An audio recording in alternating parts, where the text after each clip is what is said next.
people will do anything, no matter how absurd, to avoid facing their own soul. You wake up tired, not just physically, not just from lack of sleep, but with something deeper, a heaviness you can't stretch away, a weight in your chest that lingers even after a full night's rest. You eat, you go through the motions, you smile at the right times, you get your tasks done, you rest, but you don't feel restored. You stop working, but your mind keeps running. You spend hours doing nothing, yet feel more depleted than ever. At some point, the question forms quietly, why am I always tired, even when I'm doing everything right? Carl Jung had an answer, not one rooted in sleep studies or stimulants, but in the soul. For Jung, tiredness wasn't just physical. It was often the symptom of something deeper, a spiritual depletion, a fracture in the relationship between your inner world and the life you live. He saw that many people are not tired because they've done too much. They are tired because they've done too little of what actually matters. They've spent years, sometimes decades, trying to be someone they're not, fitting roles, meeting expectations, playing it safe. You may rest your body, but your soul knows when it's not being lived, and that is exhausting. Jung described this hidden energy drain as psychic fatigue, not from external labor, but from internal conflict. A kind of soul-splitting exhaustion that happens when the life you live diverges from who you truly are. You may look alive on the outside, but inside, something is shrinking. You smile when you want to cry. You agree when you want to say no. You shrink to make others comfortable. You nod in conversations that don't reflect your truth. And in those subtle, repeated betrayals, you begin to lose connection with the self. The self, as Jung described it, is the full totality of who you are. Not just your conscious mind, but the layers beneath, the wild, the unknown, the sacred, the shadow, the dreams, the child you once were, the person you still long to become. But most people live from only one part of themselves, the part Jung called the persona. The persona is the mask, the image you wear for the world, the version of you that others praise, that society deems acceptable.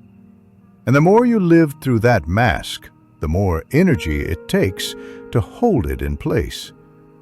This is the first source of your fatigue.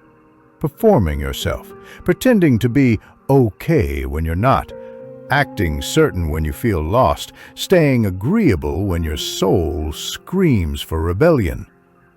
Even resting doesn't help, because rest cannot reach the parts of you that are not being lived. You don't need more sleep, you need more truth. And Jung knew this. Truth is terrifying. Because truth requires the death of illusion. It threatens everything you've built on approval, applause, and the illusion of control. And so, you distract yourself, you scroll, you perform, you stay busy. But all that motion only delays the collapse. And deep down, you know it. The second source of your tiredness, Jung believed, comes from repression. You were taught early what to feel, what not to feel, what to want, what to hide.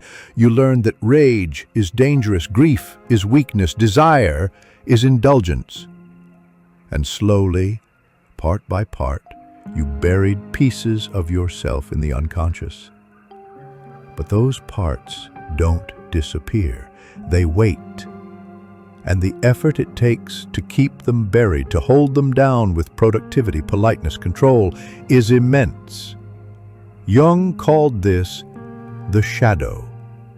The parts of you you've disowned, disapproved of, denied, not evil parts, just unloved ones. Your ambition, your sensuality, your defiance, your rage, your spontaneity. You were told they were too much, so you cut them off.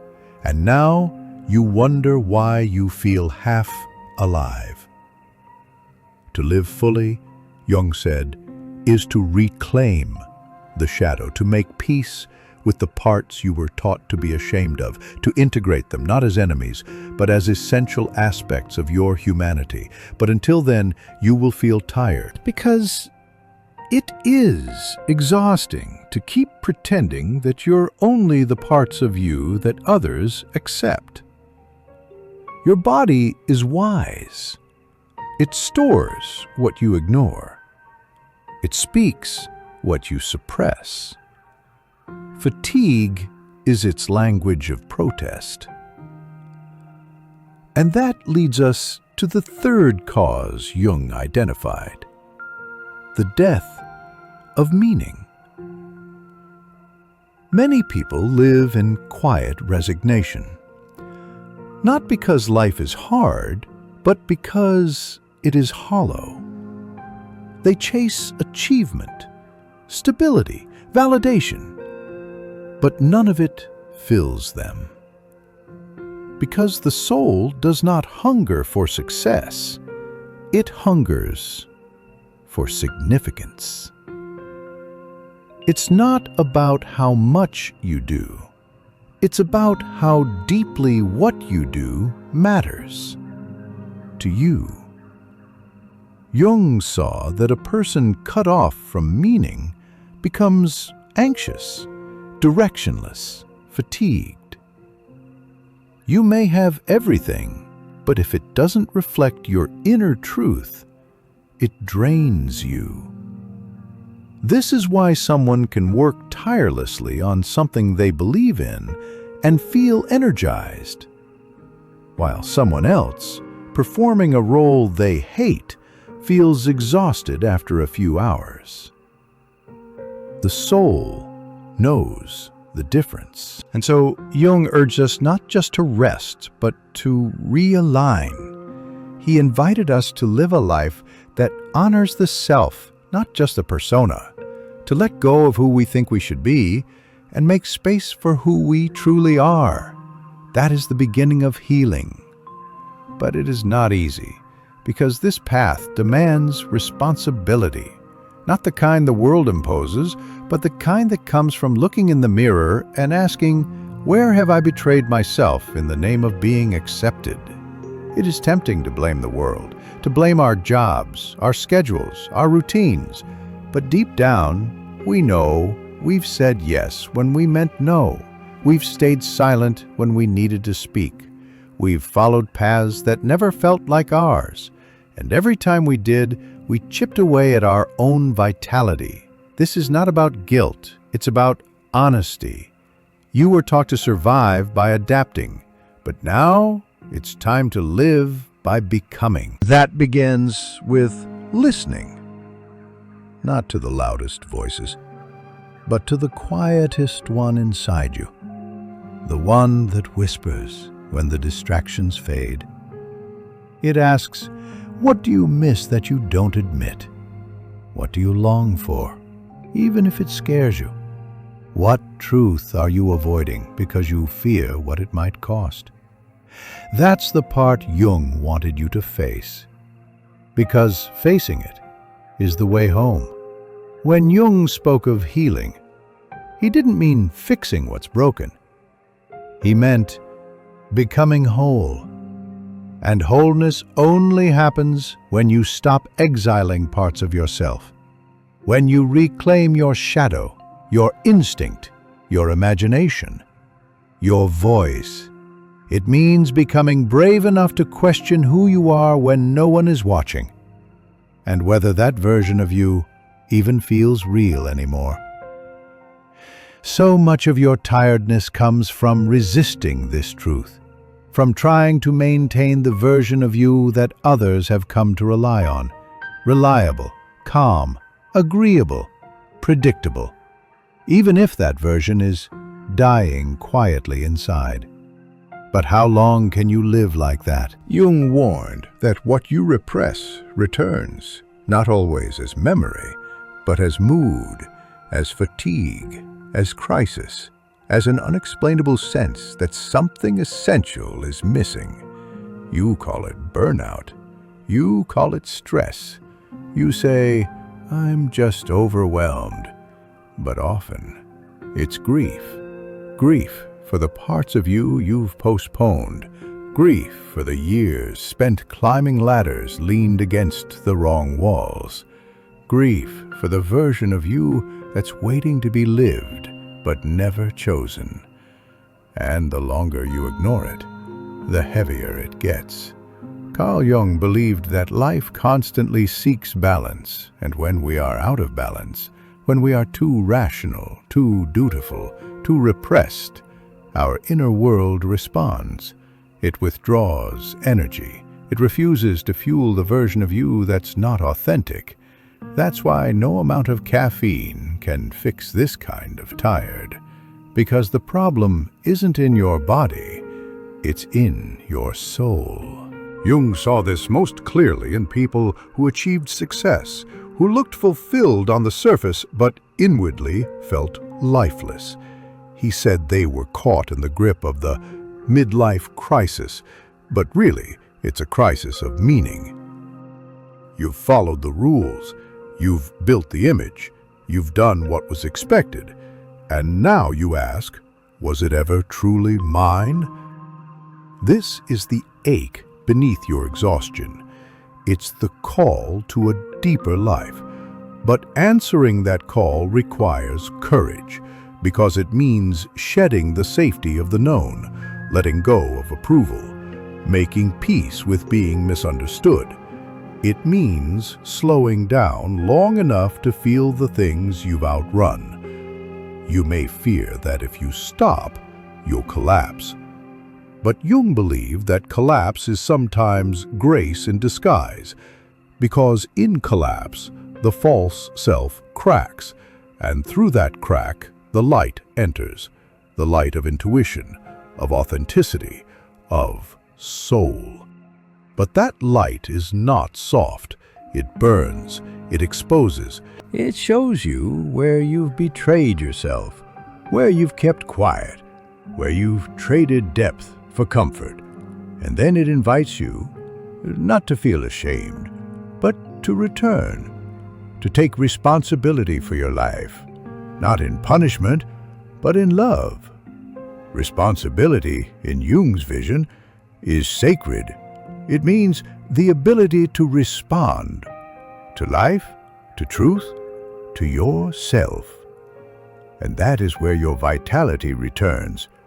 Not from another vacation, not from another podcast or pill, but from finally living a life that fits your soul. This isn't about throwing away your life. It's about realigning it. Can you bring more of your real self into your relationships? Can you speak with more honesty, even when it shakes the ground? Can you stop performing long enough to ask, what do I actually believe? These questions are uncomfortable. But Jung knew comfort isn't the goal. Wholeness is. And sometimes wholeness means unraveling everything you've built to build something true. That is not a breakdown. That is a breakthrough. Your tiredness is not just something to fix. It is something to listen to. It is not your enemy. It is your signal, a quiet, faithful part of you that refuses to play dead any longer. And here's the most beautiful thing Jung believed. Your soul does not give up on you, even when you ignore it, even when you hide, even when you live behind your persona for years. It waits patiently, softly, unshakably. And one day, when the noise fades, when the distractions quiet, when the masks crack, it whispers again. Come back. Come back to the parts you lost. Come back to the values that stir your spirit. Come back to the stories you used to tell yourself before the world taught you to edit them. Come back to the quiet, to the fire, to the music only you can hear. Carl Jung didn't offer techniques. He offered depth. He said, your vision will become clear only when you look into your heart. Who looks outside dreams. Who looks inside awakens. So if you feel tired, ask yourself, am I dreaming someone else's dream? Am I chasing someone else's approval? Am I silencing what my soul is begging me to hear? Then listen. Not for the loud answer, but for the quiet truth beneath the noise. You are not lazy. You are not broken. You are not behind. You are simply being called home. And the path home isn't loud or crowded. It is subtle. It is sacred. It is slow. It asks you to be honest, to be still, to be real. And in that honesty, in that stillness, you will feel something return. Not all at once, but gradually. A pulse, a spark, a breath that reaches your bones. And you'll remember, you were never meant to just survive. You were meant to live fully, deeply, and truly, even if it's not easy, even if it's not perfect, even if it means starting over. Because tiredness is not the end. It is the invitation to begin again, this time in alignment with your soul. And that, Jung believed, is where true energy comes from. Not from escape, but from wholeness, from integrity, from finally being who you were always meant to be. You are not tired because something is wrong with you. You are tired because it's time to come home. And that journey begins now.